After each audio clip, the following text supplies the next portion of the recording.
नमो नमः बच्चों, मैं हेमा दूत एक बार फिर से आप सभी का स्वागत करती हूँ संस्कृत के इस क्लास में। आज हम करने जा रहे हैं 8वीं कक्षा का संस्कृत विषय से छठे पाठ का चौथा सेशन और हमारे पाठ का नाम है प्रेमलस्य प्रेमल्याश्च कथा।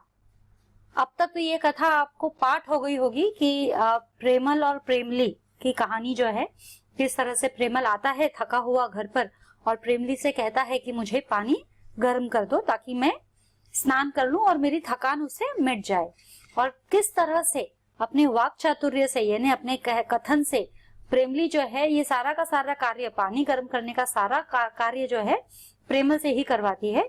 और अंत में प्रेमल को इस बात का एहसास होता है कि वह आलस्य कर रहा था जो उसे नहीं करना चाहिए, और यदि वो काम करेगा तो ही उसका शरीर हल्का होगा, यदि आलस्य करेगा तो शरीर भारी भरकम हो जाएगा। तो यह उसको एहसास हो गया था। हमने पहले 2 सेशन में चैप्टर को पढ़ा, चैप्टर एक्सप्लेनेशन लिया, शब्दार्थ किए। थर्ड सेशन में हमने इसके शब्दार्थ वापस से दोहराए। उसके साथ ही हमने 3 एक्सरसाइजेस भी उसमें की, जिसमें हमने उपसर्ग और प्रत्यय के बारे में जाना, और 1 वर्ड आंसर, एक पद में उत्तर लिखो, वो हमने किया फर्स्ट एक्सरसाइज। और उसके बाद में हमने उपसर्ग और प्रत्यय के बारे में जानकारी ली है। अब हम आगे इस सेशन में बचे हुए जो भी एक्सरसाइजेज है, ये हमारा आखिरी सेशन है इस चैप्टर का। सारे एक्सरसाइजेज हम खत्म करेंगे और मैं आशा करती हूँ इसके अंत तक आपको ये सारा चैप्टर जो है, लेसन जो है, अच्छी तरह से समझ में आ जाएगा। अब हमारा जो चौथा प्रश्न है, मंजूषातः समानार्थक पदानि चित्वा रिक्त स्थानानि पूर्यत।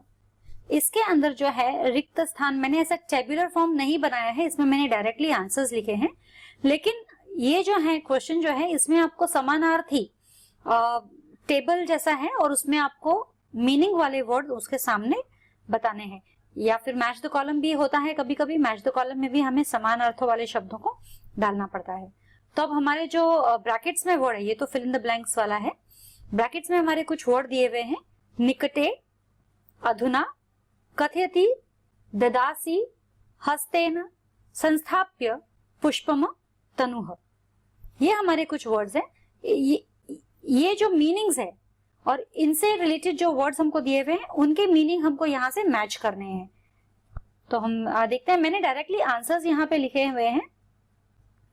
करेण, करेण यानी कर यानी हाथ। हस्तेन हमारे वर्ड्स हैं, मैं दोहराऊंगी आपको यहाँ पे। हस्तेन जो हमारा वर्ड यहाँ पे सेकेंड रो में दिया गया है, पहला ही वर्ड है।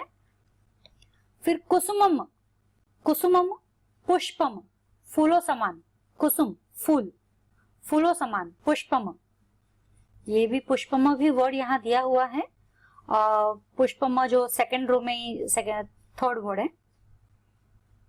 यच्छसि, ददासी यानी देना, यच्छसि, ददासी यानी देना, ददासी हमारे फर्स्ट रो में लास्ट वर्ड है।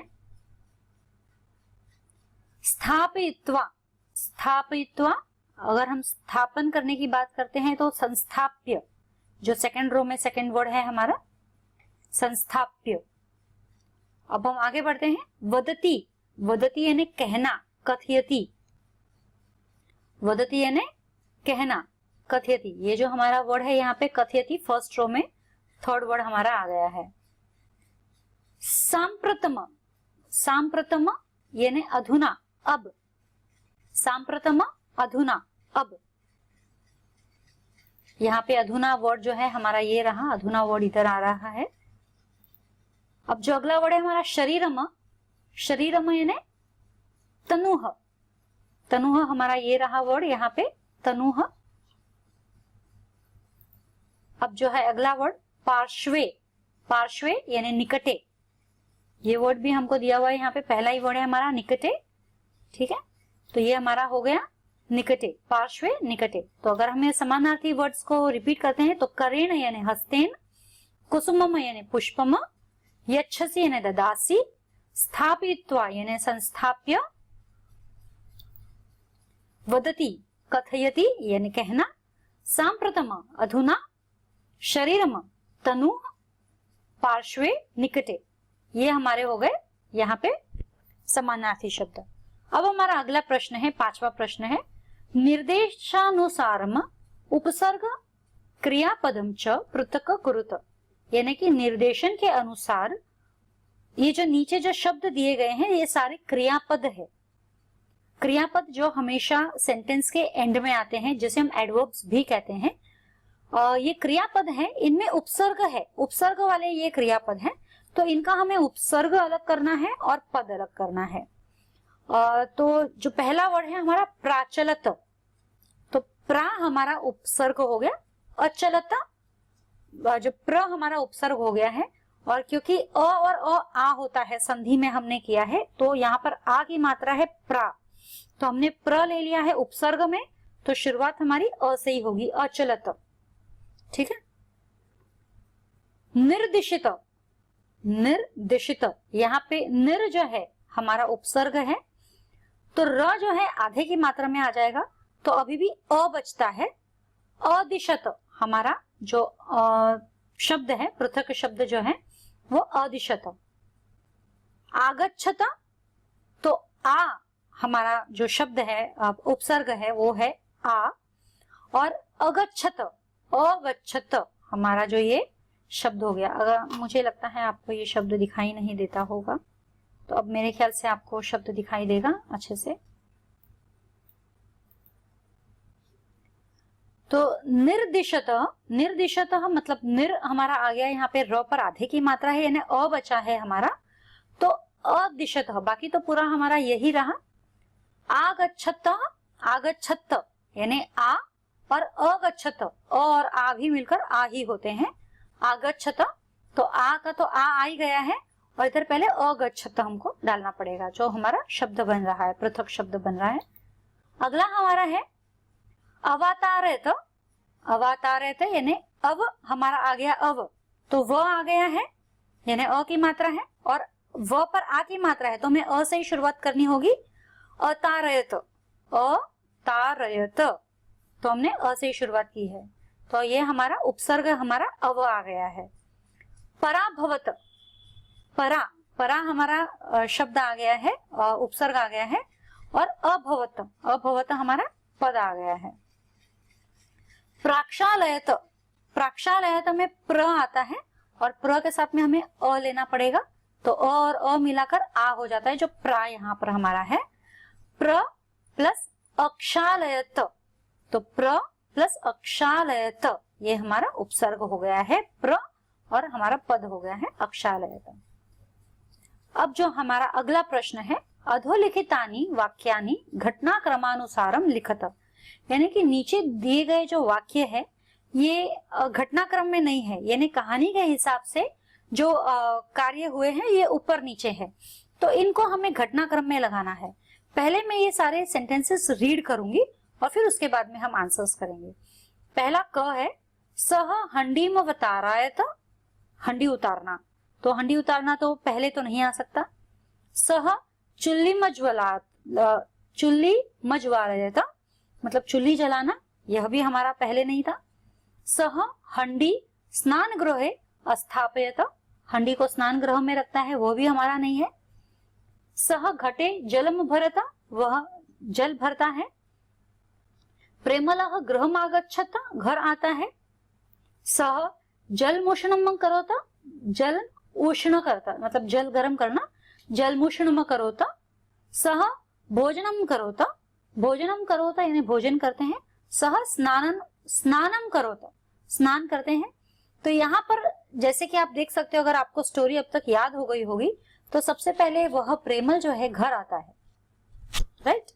फिर प्रेमल घर आने के बाद में ये सारी क्रियाएं होती है। प्रेमली से पूछता है अब मुझे क्या करना है क्या नहीं करना है।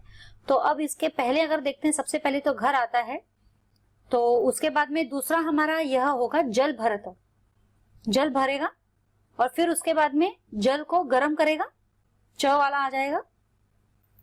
जल को गर्म करने के बाद में, नहीं, जल गर्म करने से पहले वह हंडी उतारेगा, हंडी में उतारा है, तो ये नहीं, ये हमारा दूसरा हो गया है ना।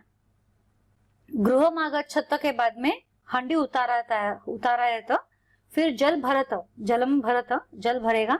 फिर जल, अभी उष्ण करो तक का पहले अगर कुछ है, चुल्ली जलाता है, राइट, यह आ जाएगा चुल्ली जलाना, यानी चुल्लीम ज्वालयत।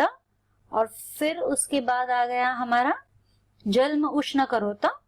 उष्ण करोत के बाद में आ गया सह हंडी स्नान गृहे स्थापयत। और उसके बाद हमारा आ जाएगा स्नानम करोतः और फिर भोजनम करोतः। ये तो मैंने ऐसे ही आपको ऊपर नीचे किए हैं, हमारे आंसर्स भी रेडी है। तो प्रेमलः गृहम आगच्छत, पहले घर आता है। सह हंडीम उतारयत, फिर हंडी उतारता है। सह घटे जलम भरत, वह घट में जल भरता है। सह चुल्लीम ज्वालयत, चुल्ली जलाता है। सह जल मुष्णम करोत, जल गरम करता है, उष्ण करता है। सह हंडी स्नान गृहे स्थापयत, स्नान गृह में रखता है हंडी को। सह स्नानम करोत, वह स्नान करता है। सह भोजनम करोत, वह भोजन करता है। तो ये हमारा असली घटनाक्रम है। प्रश्न में ऊपर नीचे दिए गए थे और हमने असली घटनाक्रम में उसे परिवर्तित किया है। अब हमारा जो अगला प्रश्न है, जो हमारा आखिरी प्रश्न है, अधोलिखितानाम तद्भव पदानाम तत्सम पदानी चिनुत। यानी तद्भव यानी हिंदी में शब्द दिए गए हैं, उसे तत्सम यानी संस्कृत भाषा में हमें कन्वर्ट करना है और उनका बनाना है। तो पहला जो शब्द है हमारा तद्भव वाला, काठ, काठ काठ यानी लकड़ी, उसे हम तत्सम यानी कि संस्कृत में कहेंगे काष्टम, काठ काष्टम।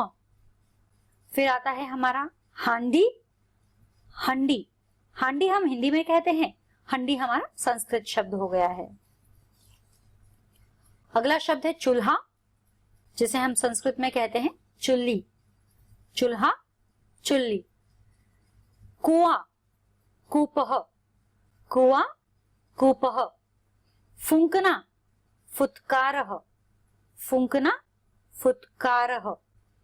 तो ये फुंकना संस्कृत में शब्द जो होता है फुत्कार, फुत्कारना उसे संस्कृत शब्द हो गया। कुआं कूपह संस्कृत शब्द है। चूल्हा चुल्ली संस्कृत शब्द है। तो इसके साथ ही जो हमारा आज का सेशन है वो खत्म होता है। So what did we learn today? बच्चों, आज हमने क्या सीखा? आज हमने प्रेमलः प्रेमलश्च कथा का आखिरी सेशन किया है, जिसमें हमने एक्सरसाइजेस किए हैं कंप्लीटली। जिसमें एक्सरसाइजेस में पहले हमने समानार्थक शब्द किए हैं, जो फिल इन द ब्लैंक्स रूप में था, जो मैंने डायरेक्टली आंसर्स दिए थे आपको। सेकेंडली हमने घटनाक्रम अरेंज किया है, शब्दों को घटनाक्रम में लगाया है। और थर्डली हमने ये हिंदी के वर्डों को संस्कृत वर्ड्स दिए हैं। हिंदी में वर्ड्स हमें ऑलरेडी दिए गए थे, उनको हमें तत्सम यानी कि संस्कृत में वर्ड्स देने थे। तो इसके साथ ही हमारा आज का सेशन यहाँ पर खत्म होता है और इसी के साथ हमारा ये चैप्टर नंबर 6 जो है 8th स्टैंडर्ड का, वो भी खत्म होता है। तो हम फिर मिलेंगे अगले चैप्टर में, अगले सेशन में, अगले चैप्टर के साथ में, नई बातें लेकर, नई कहानियां लेकर। तब तक के लिए धन्यवाद।